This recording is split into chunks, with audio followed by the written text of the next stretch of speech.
Hey guys, welcome back to the channel. Today we're here to talk about Ghostbusters 2, one of the most anticipated sequels of its time. But before we get started, make sure you go check out Tuesday's video where we talk about the original Ghostbusters film, the one that started it all, and make sure you subscribe to the channel as we get started here. Of course, this film also stars Bill Murray, Dan Aykroyd, Ernie Hudson, Harold Ramis, Rick Moranis, Sigourney Weaver, and Annie Potts, among a couple of others in this film.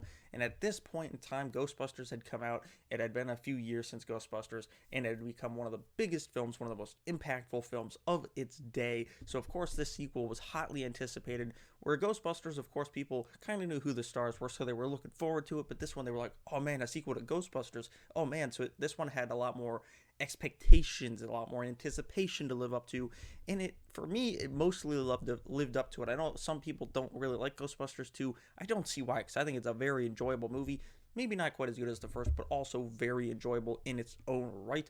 Of course, Ivan Reitman returns to the directing chair for this one. He's kind of the steward of the Ghostbusters franchise. And again, Bill Murray and Harold Ramis, two of the breakouts, two of the big shining stars of this one. Ernie Hudson definitely gets a big role in this one. Didn't come until about halfway through the first film, but this one, he's right there at the beginning of the film. He's right there in it with the Ghostbusters. He's actually in the film before Bill Murray and them, because him and Dan Aykroyd opened the film at a children's birthday party, because in this one, 5 years, it's like Endgame up in here, have passed since the battle in New York of the original Ghostbusters with the iconic Stay Puft Marshmallow Man, and people kind of think the Ghostbusters are a hoax. They kind of think they set it all up and just to make some money, so now they're doing like children's birthday parties and bar mitzvahs and stuff like that, and they're just kind of not really the Ghostbusters anymore until they get a big hunch, and then, you know, things start to unravel from there, and they have to convince people that ghosts are real. They have to do all this stuff, and that's kind of where I have a negative, like, everyone saw that giant Stay Puft Marshmallow Man. Like, how do you fake a giant Stay Puft Marshmallow Man? I'm not quite sure why the people of New York suddenly don't believe the ghosts are real. I don't really buy that part of the movie. I think that was just kind of like a plot device to bring the mayor and stuff back in, possibly. But nonetheless, this film, again, really dives into that Bill Murray-Sigourney Weaver relationship. She has a kid now. She's been married. She's been divorced. None of that to Bill Murray's character. And it kind of, as they're kind of getting back into the public, they're kind of fusing their relationship together again.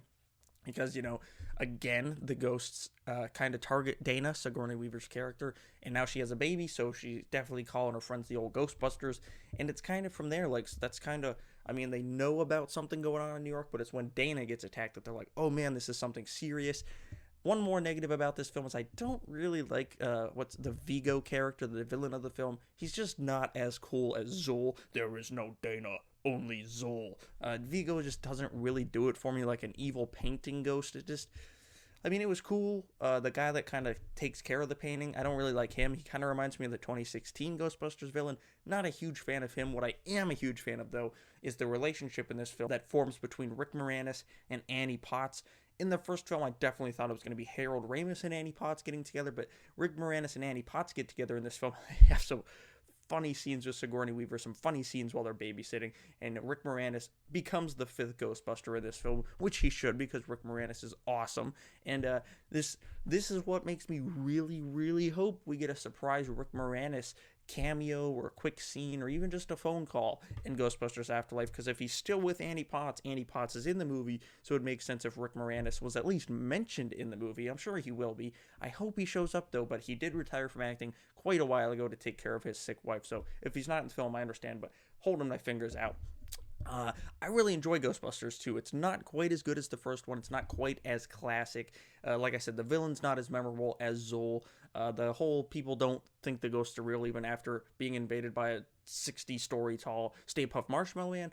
I don't know about that, and I thought it was kind of neat how they brought the Statue of Liberty to life to fight off, to carry them through the city. That was kind of neat, maybe a little over the top, but for me, it worked. So overall, Ghostbusters 2 is a damn good sequel, but not quite as good as the original, but still far superior to that 2016 stink bomb of the Ghostbusters reboot. Ghostbusters 2 gets an 8 out of 10 from me here on the channel, and this is the last video before we jump into Ghostbusters Afterlife this weekend, so make sure you jump down in the comments below. maybe at this point in time you've seen Ghostbusters Afterlife. Let me know how it all connects down in the comments below, and I'll definitely have a review for that one out as well as soon as I see it. So make sure you guys like this video, comment down below, subscribe to the channel, share the video on all your different social media platforms, and make sure you come back next week as we're going to start doing these reviews for the Spider-Man movies as well. So Sony movies are getting the retro reviews here on the channel apparently. So thank you all for watching. I'll see you guys right here next time.